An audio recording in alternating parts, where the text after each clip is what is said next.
Hi students, welcome you on my YouTube channel.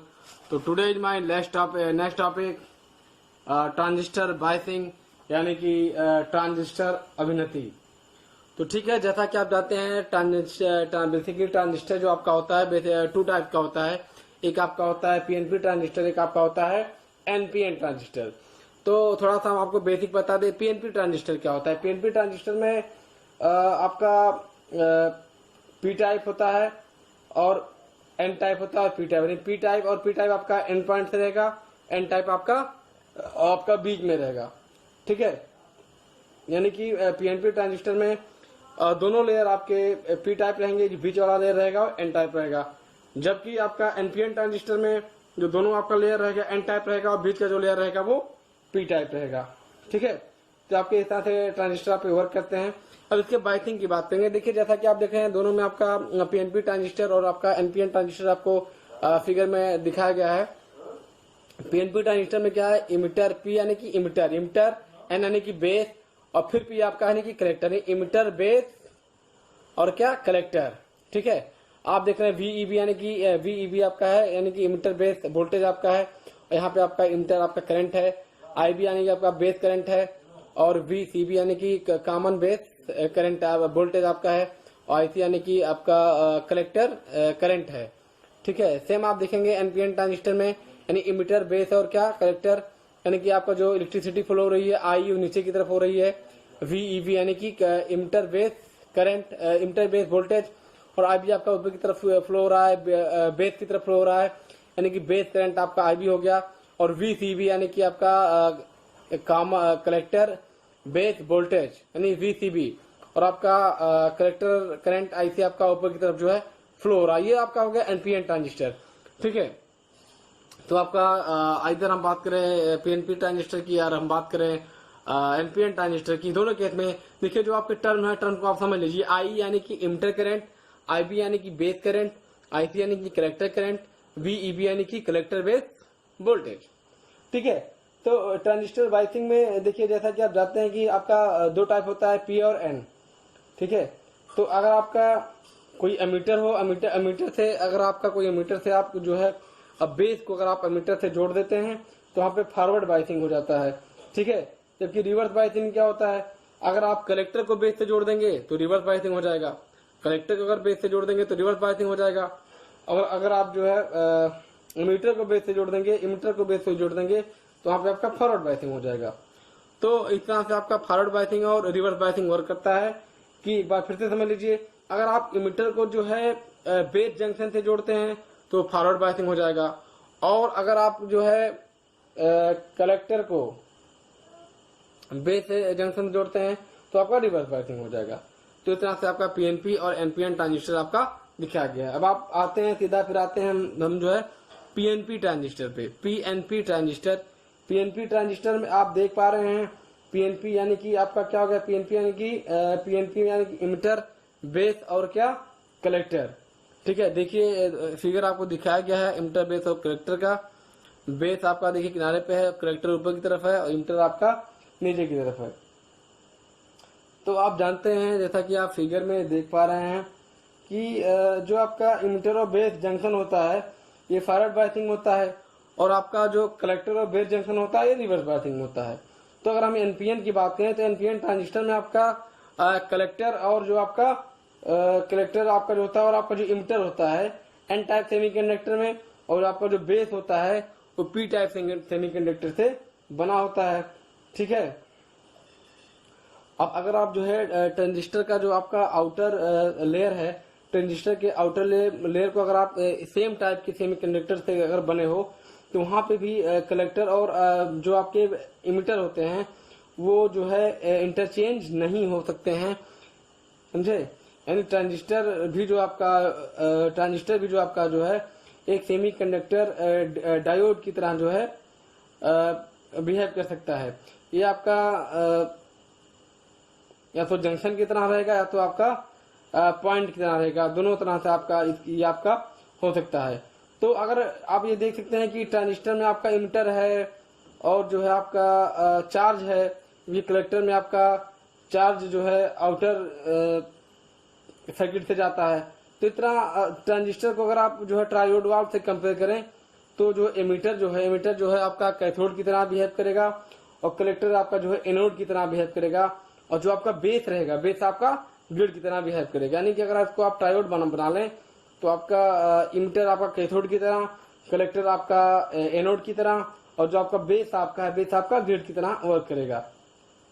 तो इस तरह से आपका दो जंक्शन बनता है, इमीटर बेस जंक्शन और क्या इमीटर बेस जंक्शन के अलावा क्या हो जाएगा कलेक्टर बेस जंक्शन। तो इमीटर बेस जंक्शन और कलेक्टर बेस जंक्शन दो आपका होता है। अब ट्रांजिस्टर में आप जानते हैं दो जंक्शन होता है, एक आपका पीएन जंक्शन हो गया, पीएन जंक्शन और आपका पीएनपी और आपका एनपीएन, ठीक है। तो अब जानते हैं आप अगर ट्रांजिस्टर को अगर आप कोई बायसिंग नहीं करते हैं, ना तो फॉरवर्ड बायसिंग में ना तो रिवर्स बायसिंग में, तो वहां पे एक डिप्लेशन लेयर जो है क्रिएट हो जाता है, जिसको आप कहते हैं, जिसको आप डिप्लेशन क्षेत्र भी हिंदी में बोल सकते हैं, ठीक है। जबकि अदर हैंड हम बात करें कलेक्टर बेस जंक्शन पे, अगर आप रिवर्स बायसिंग कराते हैं तो रिवर्स बायसिंग के केस में क्या हो जाता है, आपका जो डिप्लेशन लेयर होता है उसका जो है विड्थ बढ़ जाता है। जबकि अगर उसको आप फॉरवर्ड बायसिंग अगर उसको आप देते हैं तो फॉरवर्ड बायसिंग में क्या होता है, इसका जो बेस होता है उसकी विड्थ जो है क्या हो जाएगी, कम हो जाएगी।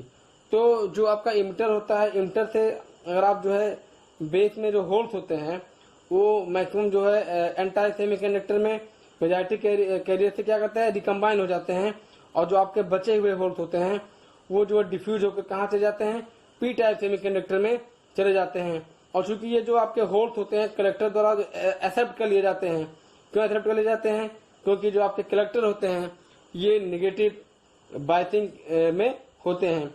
तो इमीटर रीजन से आपका बेस रीजन में जितने भी होल्स आते हैं इलेक्ट्रॉन से रिकम्बाइन करते हैं, और रिकम्बाइन करके क्या हो जाते हैं, इक्विवेलेंट हो जाते हैं, यानी कि आपका कंज्यूम हो जाते हैं, आप कह सकते हैं न्यूट्रल हो जाते हैं।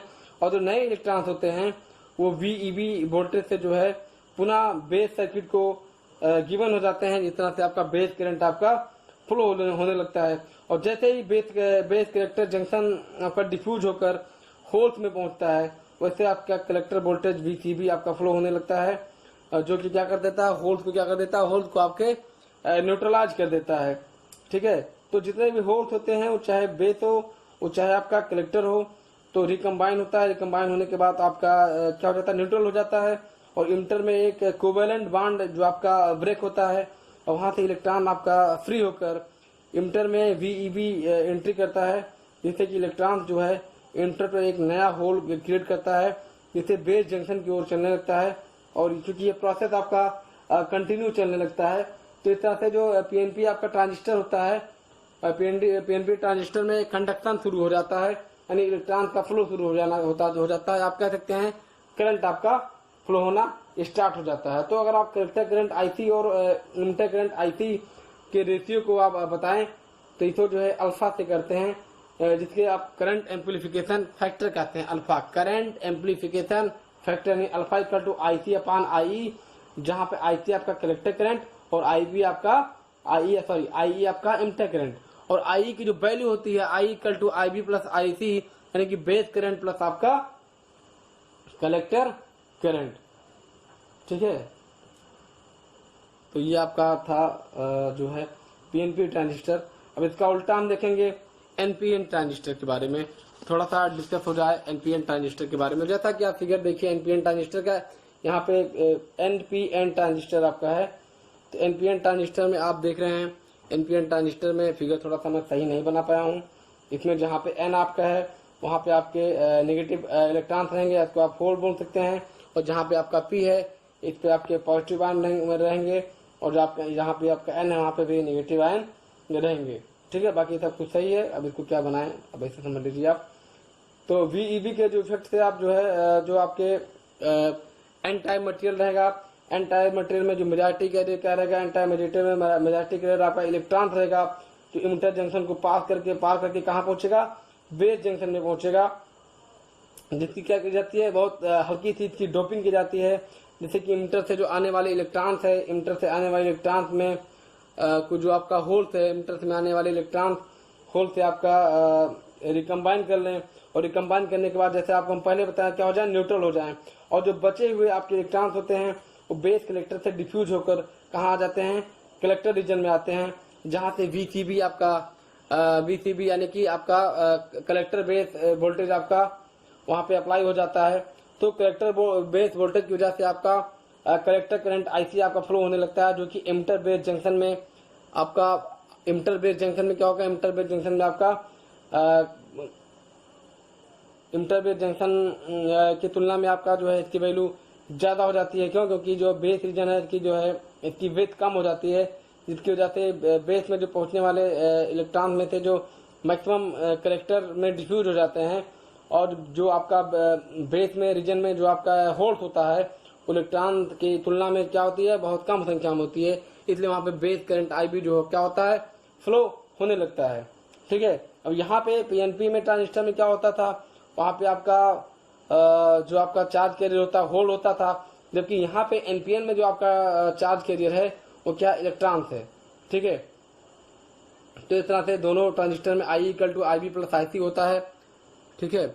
और अल्फा इक्वल टू क्या होता है, आई सी अपान आई होता है। तो आप जान गए हैं मेन डिफरेंस क्या है कि पीएनपी के केस में क्या होता था, चार्ज कैरियर आपका होल्ड होता था, एनपीएन में क्या आपका चार्ज कैरियर आपका क्या है, चार्ज कैरियर आपका इलेक्ट्रॉन्स है। ठीक है। अब हम लीकेज करंट आईसीबीओ की बात करते हैं ट्रांजिस्टर में। अब लीकेज करंट आपका आईसीबीओ के लिए एनपीएन ट्रांजिस्टर आप देख रहे हैं। ठीक है। और आपका नीचे आपका एमिटर बेस और करंट देखिए आईसीबीओ यानी कि आपका जो लीकेज करंट होगा, लीकेज करंट जो है ट्रांजिस्टर में क्या टाइप होता है आप जानते हैं, जैसा कि आपको दिखाया गया है। एन टाइप मटेरियल में होल्स और पी टाइप मटेरियल में इलेक्ट्रॉन से मैग्नेटिक कैरियर रहते हैं, जबकि रिवर्स बायसिंग के इफेक्ट के कारण आपका कॉमन बेस जो जंक्शन होता है उसमें एक जो है आप मान सकते हैं लीकेज करंट फ्लो होता है। ठीक है। क्या फ्लो होता है आपका, लीकेज करंट फ्लो होता है। क्यों फ्लो होता है, रिवर्स बायसिंग के केस की वजह से फ्लो होता है आपका। ठीक है। तो जब आपका कलेक्टर बेस जंक्शन होता है, रिवर्स बायसिंग में आपका रिकम्बाइन किया जाता है, तो रिवर्स बायसिंग की वजह से उसमें एक रिवर्स करंट फ्लो होने लगती है, जिसके कारण उसमें एक डिफ्यूज करंट फ्लो होने लगता है। इसी डिफ्यूज करंट को जो है आईसीबीओ यानी कि लीकेज करंट कहते हैं। किसमें, ट्रांजिस्टर में, जिसका रीजन क्या है, एन टाइप में होल्स और आपका जो बेस होता है पी टाइप में इलेक्ट्रॉन्स में आपका मैग्नेटिक कैरियर में होते हैं। ठीक है। तो आप ये कह सकते हैं IC equal to alpha I plus ICO, alpha I C O, जहाँ पे आपका यहाँ पे आपका जो आपका करंट होता है तो पार्ट में आपका डिवाइड हो जाता है। इसी को जो है आईसीबीओ और आईसीओ को जो है लीकेज करंट कहते हैं। क्या कहते हैं, लीकेज करंट कहते हैं। यानी कि आपका दो करंट इस तरह फ्लो रहा है, अल्फा आई और अल्फा आईसीओ। ठीक है। दो करंट आपका फ्लो हो रहा है। अगर आप मान लीजिए यहाँ पे कोई बायसिंग नहीं हो रही है, तो यहाँ पे अगर कोई बायसिंग नहीं हो रही है तभी कलेक्टर बेस जंक्शन में आपका रिवर्स करंट फ्लो होगा, और ऐसे केस में जो आपका वोल्टेज होगा यानी कि इमिटर बेस वोल्टेज जो आपका होगा वो क्या हो जाएगा, जीरो हो जाएगा, और आपका जो कलेक्टर करंट हो जाएगा, सॉरी इमिटर करंट जो हो जाएगा वो भी जीरो हो जाएगा। तो ऐसे कंडीशन में जो आपका इमिटर करंट यानी आई इक्वल टू जब जीरो हो गया तो आई सी इक्वल टू आई सी ओ हो गया। ठीक है। तो इस तरह से आपके टॉपिक खत्म होता है। अब आप लोग स्टडी करते रहिए, बहुत जल्दी आपका सिलेबस कवर हो जाएगा। मान के चलिए इसी वीक के लास्ट में, जो वीक स्टार्ट हो रहा है कल से जून के स्टार्टिंग जो वीक रहेगा, यानी कि 7 तारीख तक आपका सिलेबस कवर हो जाएगा। कोशिश करेंगे उसके पहले हो जाए। उसके बाद कुछ आपको इम्पोर्टेंट बताएंगे और आपका जो लेबोरेटरी वाला वर्क है उसको बताएंगे। तो ठीक है स्टूडेंट, मिलते हैं नेक्स्ट टॉपिक में। Thank you class.